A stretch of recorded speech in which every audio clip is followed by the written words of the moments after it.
Day. If you're spending less than $20 a month for prescription drugs, great. If not, then our monthly fee RX service might be a good option for you. Check for yourself at monthlyfeerx.com. And the Brian's B quote of the day, again, from Thomas Jefferson. Timid men prefer the calm of despotism to the tempestuous sea of liberty. Ain't that the truth? As we talk about what to do with the migrants coming into Massachusetts, as we talk about where our tax dollars should and should not go. Timid men, and in Jefferson's day, it was men, but we could change that around just a little bit. Timid people prefer the calm of despotism to the tempestuous sea of liberty. You go. And welcome back. I got a message yesterday that the Keith Middle School in New Bedford, they're still waiting for their vape sensors to be installed in the bathrooms over at Keith Middle School. Think about that for a second. The other two middle schools already have. And I started to think to myself, we're worried about kids basically between the ages of 11, 12, 13, 14, vaping in middle school restrooms. I asked the person who gave me the information, are people still vaping in the bathrooms? And the response, still a serious problem.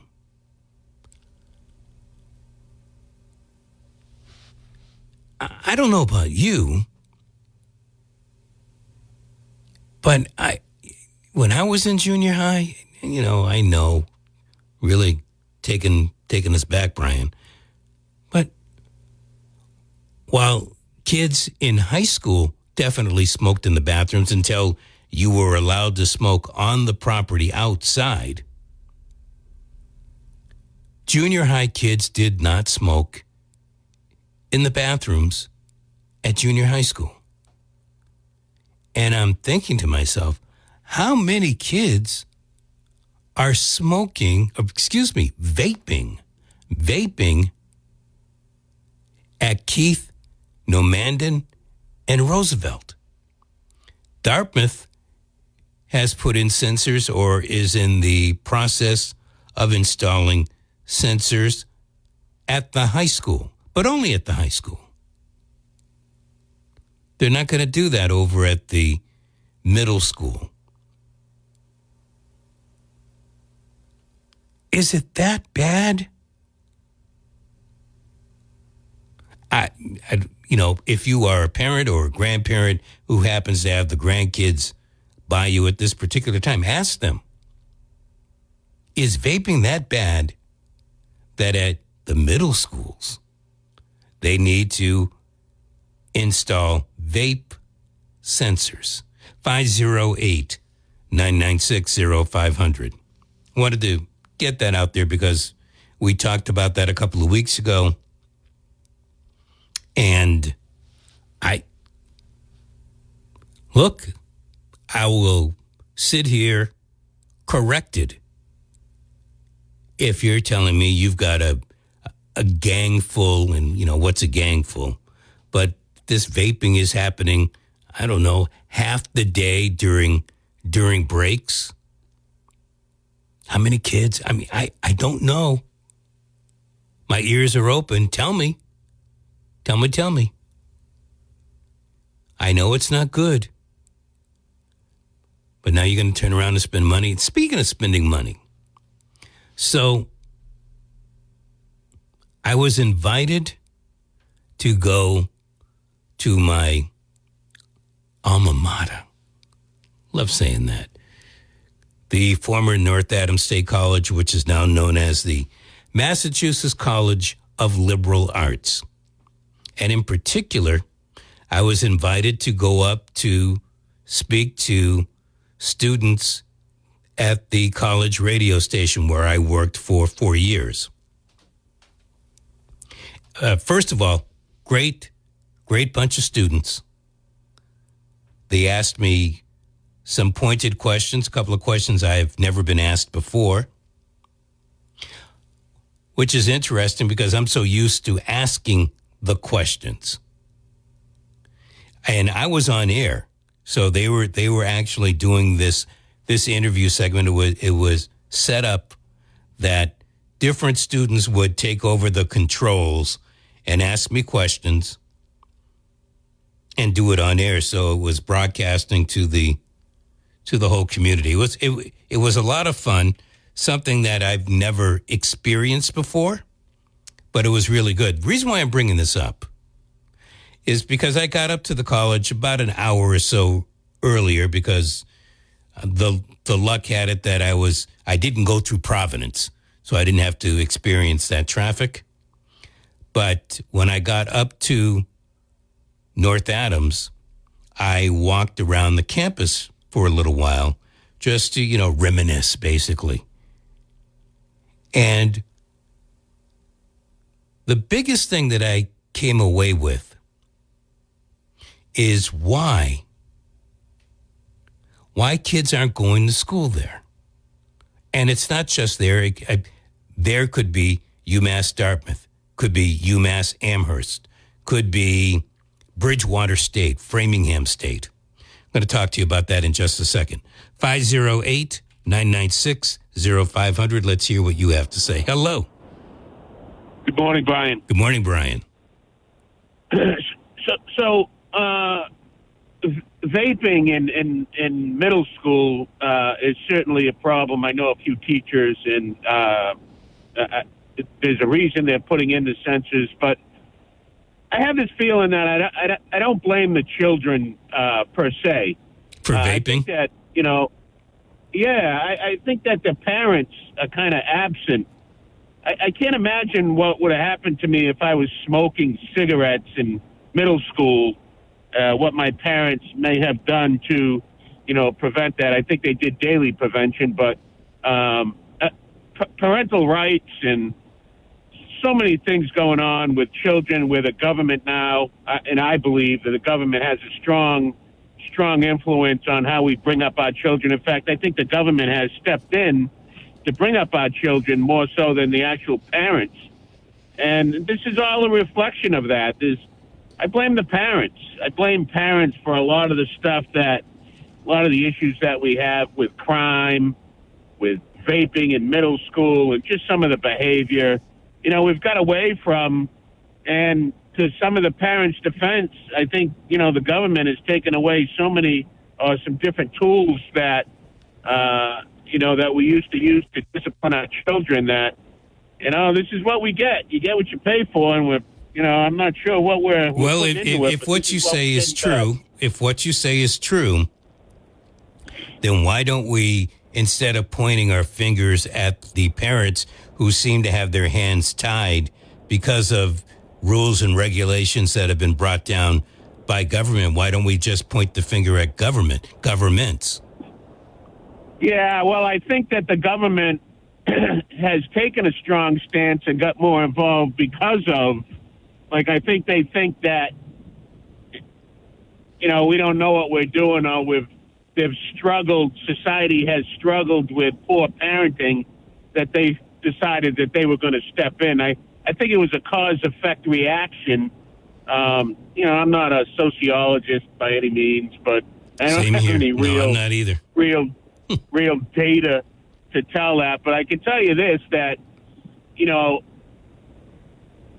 I could not discipline my children in accordance with the laws the same way that my parents disciplined me. And that's just a fact. And why that is the case, I think is twofold. I think the government got involved because they believe that the parents were incompetent. Isn't that nice of government to just make a sweeping reform like that? I want to go back to what your reason for the call, and that would have been the vaping going on. You talked to to someone that you know involved in the schools. I'm not going to sit here and try to pretend to know how many kids are vaping, but I'm curious as to how many kids are using the bathrooms to vape in there. Because if we're talking 3, 4, even 10 kids, I don't think that warrants spending tens of thousands of dollars to put in sensors in all of the bathrooms. If you're telling me half the student body, even if you're telling me a third of the student body is going into those bathrooms and vaping, now I think you do have a problem. Yeah, it's a good question. I mean, that's the severity of the issue. I would assume, and shame on me for doing that, they made an informed decision that they have a crisis, and that crisis need to be solved by spending this amount of money to put vape sensors in there. I'm not sure how they're going to work or who's going to be notified and what the reaction will be once those sensors go off. But those are all questions that should be asked as well, Maybe ask some of those questions before you decide to install them. Hey, thanks for your call. I do appreciate it. Okay. 508-996-0500. We do have the Bitcoin Biz Barometer coming up, but Jim is waving over there in Studio 6 and 7/8. He's saying, don't forget me, don't forget me, don't forget me. So, Jim, I shall not forget you. Jim Phillips has our Town Square Sunday update. Good morning, Brian. Good morning, everyone. Here's what's happening this week on Town Square Sunday. Stephen Furtado, the executive director of New Bedford's successful Global Learning Charter Public School, is retiring at the end of the school year. We'll talk with him about the Global Learning story and what's next for him. Mercy Meals and More is a breakfast program for the homeless in New Bedford. Chuck Freitas and Carol Ryan will tell us about a fundraiser and how you can keep the program going. And in an encore broadcast, we've got details on the Northeast Home and Garden Show coming up later this month in Tiverton. I'm Jim Phillips. Join us on Town Square Sunday, Sunday morning at 6 and 11 on 1420 WBSM. Thanks, Jim. The Bitcoin Biz Barometer. If you're spending less than $20, wrong one. The Bitcoin Biz Barometer. That's what I wanted to hear. Here's where we measure the universal crypto marketplace. As always, I get my numbers from CoinMarketCap.com. Oh, as I like to say, what goes up can easily turn around and go down. Bitcoin this morning coming in at $67,396. Last week at this time, it was $700 and $4 higher. Ethereum is down $83, coming in at $32.53. Binance Coin at $5.90, that's up $8. Solana down 15 at $152. XRP 54 cents, it's down a nickel. Dogecoin down a penny at 17 cents. And new to the pack, Ton Coin. Yep, like it weighs a ton. Ton Coin coming in at $6 and change. We'll see where that is next week. And as for Cardano, it's one below. That's your Bitcoin Biz Barometer for today, Saturday, April 13th, 2024. As I said earlier, we get our numbers courtesy of CoinMarketCap.com. All right, let's get back to the program. Let's get back to Brian's beat. A lot of talk dealing with money, tax dollars, and things that I saw on campus. I'm going to get to that in just a sec, but let's take another call. Hello.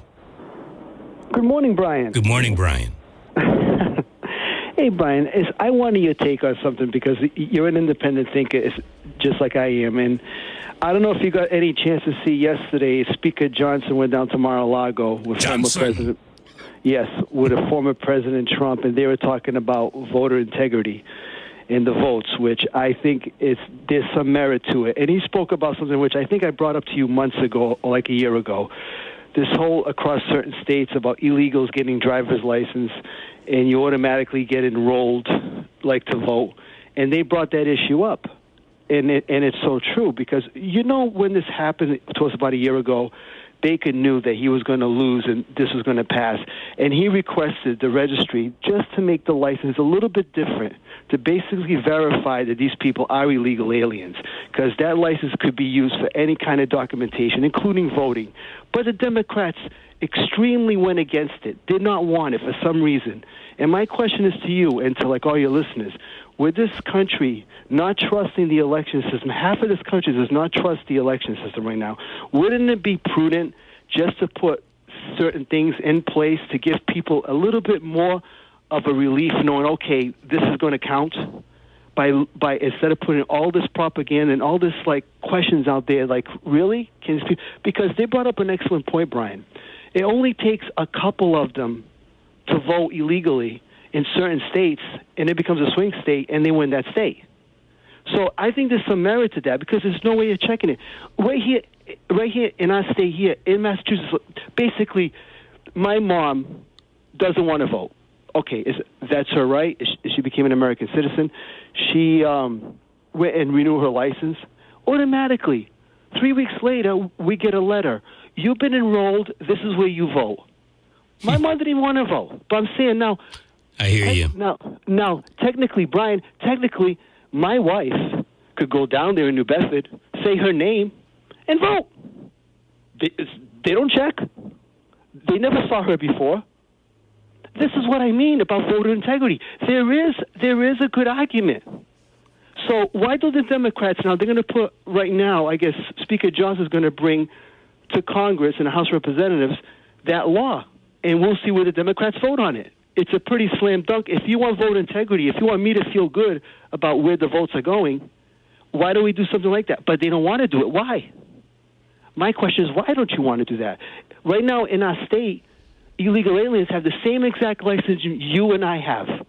So they basically get the same exact thing that you and I have. And when they go to welfare office, they don't ask their legal status. They get everything that American citizens get. They can't ask exactly. legal status. So it's happening right now. So who's to say it's not going to happen to vote? You know very well, when they come over the border, they got signs, thank you, Mr. Biden, thank you, Biden, thank you, Biden.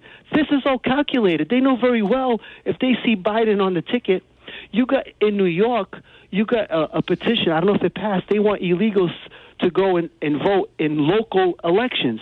Okay, last time I checked, when there's a local election and a federal election, there's not two separate ballots. You get one ballot. So they're not going to check off for president? You know, you bring up a couple of excellent points. When I'm thinking local election, I'm thinking the New Bedford election that happens on the off year. But you're absolutely right. There could easily be ballot questions during the even years when we're also voting for state rep and state senator and Congress people. So I want to go back to your bigger question, though. Okay. I think that it's done intentionally. Yes, it's to cause doubt. To keep you not necessarily believing in the system. Yeah. Brian, to destroy a system, you have to put doubt in a system. And that's what they're doing. They're putting doubt. They want to put so much doubt in the American people, say this system doesn't work. We have a better system. It's called socialism. We'll take care of. You're going to be all set. But you know, that's not called socialism. Socialism. I mean, socialists have regular voting. People just vote in the socialists because they like what the socialists have to say. This is more authoritarianism. This is more despotism. You're right. And just, I was reading, and this thing about law and order, I was just read in the Boston Herald just this morning. There's a counselor that they agreed on a contract for police officers and for detectives, and they agreed on it, and they're supposed to take a vote.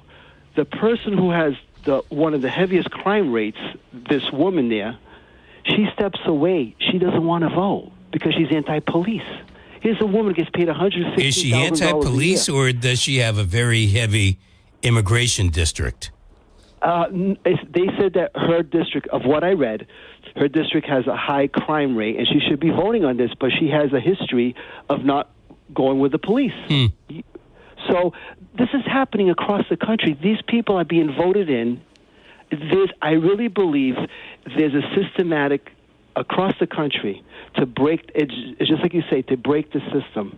And these people, it's very organized. It's very well organized, from the border being wide open, from the doubts they put in our elections. This is very well organized. If you don't stay in tune and read what's going on, an average person is just going to throw up their hands and say, wow, this is right. You know, I talked to Barry about this yesterday, and I've mentioned it several times, and it's probably going to die in the vine today, right here. But this obviously bothers you, and it bothers me. I do what I can. I am a talk show host that is an activist, but I don't see anybody else. I know.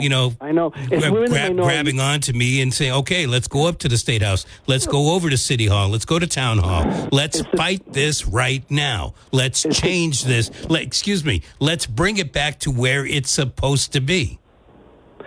I think what people are afraid of is the people who do stand up for that. We have people from January 6th. There's one person there, been there, who was in the Capitol, been in the prison for 4 years, has not received a trial yet. He was 24, now he just turned 29 years old in prison. That's so much for your right to a speedy trial, huh? Yeah, exactly. But I think that's what people are afraid of, because I think you're right. I think you're right. Let's go back over today's quote of the day from Thomas Jefferson. Timid men prefer the calm of despotism to the tempestuous sea of liberty. Yeah. People are afraid. You know what? And I kind of get it, and I hope you do too, because I'm going to bring up something which was very heavily racial, but this talks more to what you're bringing up right now. George Floyd. Okay. When he was getting the crap choked out of him. Okay. How many people interfered with the police to stop the police from doing what they were doing, knowing what the police was doing was wrong? No one. Why do you think that is? Because no one wants to get involved. They don't want to get clubbed over the head. No, but I think there's no sense of morality either. Well, we can see, you could line it up any way you want, but in the back of your head, in your subconscious mind, you know what? They might do the same thing to me. Nobody else is jumping in here. I'm trying to save my own neck. I feel sorry for George, but what the hell am I supposed to do? And that is the way people are.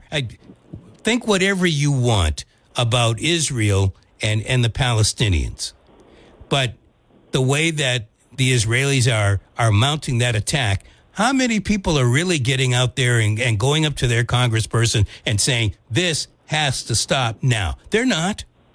I understand what you're saying about this has to stop now, but how can they stop it? Meaning, if the people won't give up, the people who are the murderers and the killers?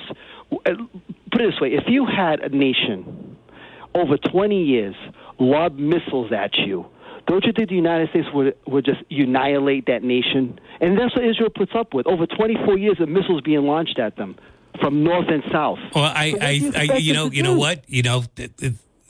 probably shouldn't have brought this up as an example, but the reason why those missiles get launched at them is what the Israelis do.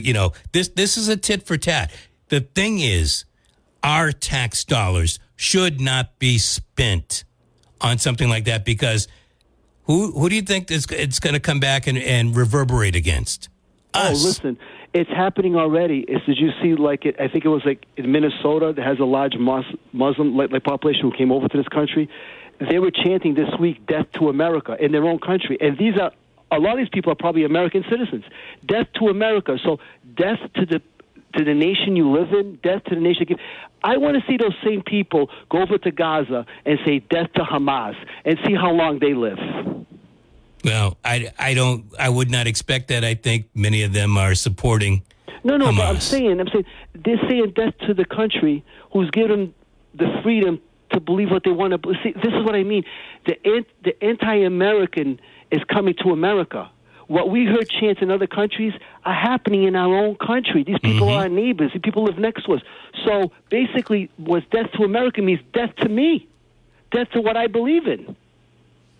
Well, or maybe trying to keep what they're believing in alive. Hey, thanks for the call.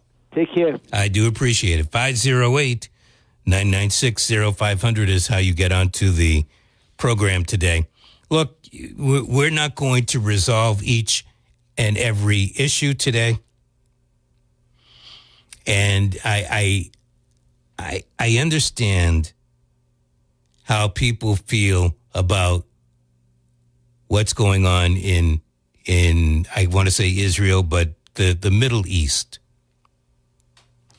I just think that there's a side of the story that many people aren't getting, or maybe I'm just privileged enough to get a hold of. But be that as it may, I want to go back to what I was talking about earlier. So I'm up at what I still call North Adams State College, the Massachusetts College of Liberal Arts. I'm at the radio station. I'm getting interviewed by these students. And I'm looking around the campus and I'm thinking, well, this didn't used to be here. In fact, when I got off the elevator on the third floor, I'm trying to remember now, is the station this way or this way? And I decided to go this way. And it was the wrong way, but I remember what used to be over on the wrong way. That is where the dean of student affairs used to be. And there were a couple of other offices on that side of the building. On the side of the building with the radio station, the newspaper was over there. There was an open space where one of the secretaries used to sit, and then you would make your way down the hallway. There was a utility closet, and then the radio station studio doors. Well, things have changed, and when I went over to the side of the building where the dean of student affairs used to be, I was greeted right away with this diversity, equity, and inclusion. And I'm thinking to myself, well, this didn't used to be here, all these years ago. And looking around, not only is there one office, but there's two, and then there's another office, similar type of name, but different. And I'm thinking to myself, wow, this school is heavy into it. And I actually saw a woman sitting in one of the offices, and I just walked by. But when I came back around, I talked to her for a little bit, and turns out she is the director of this little segment. I shouldn't say little segment. A lot of people, about 300 people, involved with what I used to call this little segment. And I said, when I was a student, there were 13 black students on campus. She goes, what? I said, yeah, 13. And, she used the term people of color because there's more than just black students at Massachusetts College of Liberal Arts right now. And she, said, when you look at all of the different groups, breaking down the diversities, the women of color, Latino women, all of this, she said some 300 students. I said, 300? And she's a director, and she's got a couple of people underneath her. And so I'm thinking to myself, you've got these students, not her, but the colleges, because you're paying something similar at Bridgewater and at Framingham and at Salem and Westfield, paying something similar to what these students are paying. And they're paying for a lot of these people that are working in the Office of Diversity, Equity, and Inclusion. There are more people working in even the student government has a faculty type advisor. So many positions now. And so many new buildings that are going up. The campus police, They have their own building now. They used to be tucked in the men's dormitory down in the basement. And then they moved over to the campus center. Now they've got their own building across the street. And it's like those garages that you might see on a few of the streets that are multiple garages. It's like that. It's like, I don't know, 5, 6 different doors, and then a main door that folks come in and out, and big enough driveway. I mean, this place was pretty big for something that used to be tucked inside the campus center. There is a new building for science and technology. New building. They tore down a few other houses to build this new building. So you wonder where your money goes and why there aren't as many students there. When I went to school, there were 2,200 students, rounded off. Today, that campus has about 900 students. Guess who's paying the bulk of the money?